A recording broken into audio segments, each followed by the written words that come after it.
も、桃の木桃です。このチャンネルでは死亡遊戯で飯を食うやようこそ実力至上主義の教室への感想や考察動画をアップしています。毎週水曜日には死亡遊戯の同時視聴配信も行っているので、ぜひチャンネル登録して遊びに来てください。というわけで死亡遊戯には、皆様もご覧になりましたでしょうか。第1話に引き続き余計な BGM がほとんどなく、環境音一つ一つにこだわった演出のおかげで一瞬で死亡遊戯の世界に引き込まれてしまいました。体感3分くらいで2話が終わってしまったので、正直毎週1時間くらいやってほしいですね。さて、今回のプチ解説動画のラインナップはこちらです。勇気が見代より早く起きることができた理由、防腐処理についての補足説明、原作になかったアニメオリジナルシーン、琴葉が地雷を踏んだシーンの詳細、以上についてお話ししていきます。ぜひ最後までご覧ください。まず最初は勇気が見代より早く起きることができた理由についてです。第1話で描かれた28回目のデスゲームゴーストハウスでは、勇気は一番最後に起床していましたよね。本人も眠りが深くてと説明していましたが、それは回を追うごとに深くなったというわけではありません。実は今回勇気が眠っていた部屋は階段の近くだったんです。そして6人目が地雷を踏んでしまった場所も、そう階段でした。6人目が地雷を踏んだ際の爆発音、その影響で勇気は見代よりも早く目を覚ますことができたんですね。この爆発音、実はアニメでもちゃんと鳴っていたのですが、皆さん気づきましたでしょうか。おやすみ。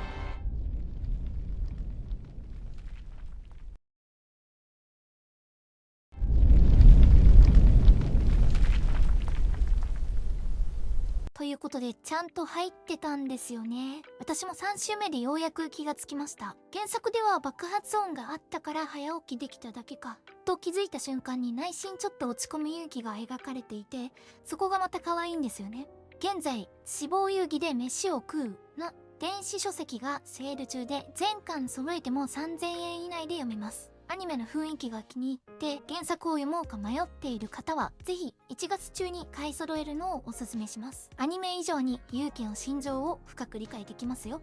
続いては防腐処理についての補足説明です。前回の動画では軽く触れましたが、運営がプレイヤーに施している防腐処理は止血性の向上、体臭の消失といった効果だけではありません。なんと短くなった髪さえ元に戻してくれるんです。その分かりやすい例がゴーストハウスのシーン。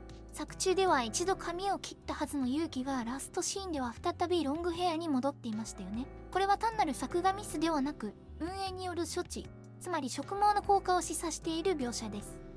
正直これを防腐処理のくくりに入れていいのかは微妙ですが、髪はどうなっているのという質問が多く届いていたので、今回ここで触れさせていただきました。さらに防腐処理によって視力もある程度調整されていると原作では明言されています。これは全プレイヤーが視覚的な不利を抱えることなく、完全に平等な条件でゲームに挑めるようにするための措置です。となると一つ疑問が浮かびます。琴葉ちゃんはなぜメガネをかけているのか。原作でも勇気は初対面の際にその理由を聞こうとしますが、雰囲気的に踏み込めず、結局その真相は明かされないままです。この点についてアニメで新たな描写があるのか、今後の展開が楽しみですね。続いては原作にはなかったアニオリシーンについてです。まずはこちら。そこ水たまりが。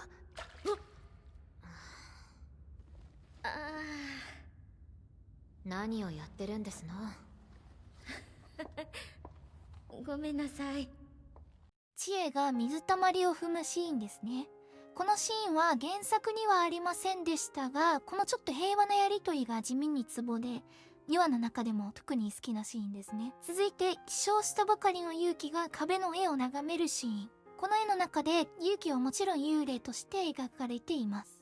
先ほどの解説通り、勇気は階段近くの部屋で目を覚ましました。つまり勇気の上に描かれている馬のような動物が6人目が眠っていた部屋の位置を示しており、起床後すぐに探索を始め、そのまま地雷を踏んだのだと考えられます。右上に書かれている4匹の動物はミシロ、ケイト、琴葉、知恵を表しているものと思われますが、どの動物が誰を表しているのか、ぜひ皆さんの考えをコメントで教えてください。続いてはあちらの画像をご覧ください。この数字について前回の動画でも多く質問をいただきました。これは原作でも目次の代わりに使われている物語の進行度合いを示す数字です。ゴーストハウスではアニメ原作ともに23分のいくつでしたが、スクラップビルでは原作が30、アニメでは33になっています。これは何か大きなアニオリ展開があるという可能性を示しているのかもしれませんね。今から楽しみです。またアニメでは数字が33分の6から33分の8に飛びましたが、原作でも琴葉が地雷を踏むまでが6、その後のやり取りが7だったため、ダイジェスト処理で7を飛ばした形になっています。ただ見代の顔を立てるためにも、ここで33分の7についてプチ解説させてください。原作では地雷を踏んで焦る琴葉をまず落ち着かせ、見代は自分のリュックの中身を全て取り出し、瓦礫を詰めて重みを持たせています。偉そうなだけのお嬢様ではなく、しっかりと頭も切れるという描写なんですよね。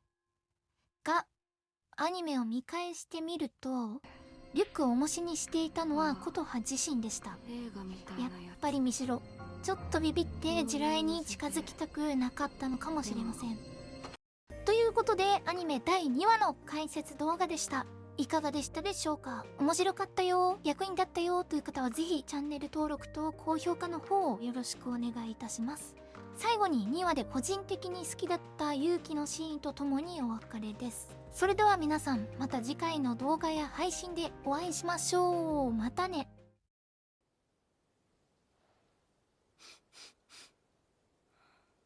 罠の位置を知らせているということですな。どうして？プレイヤーとして死んだという意味です。あ？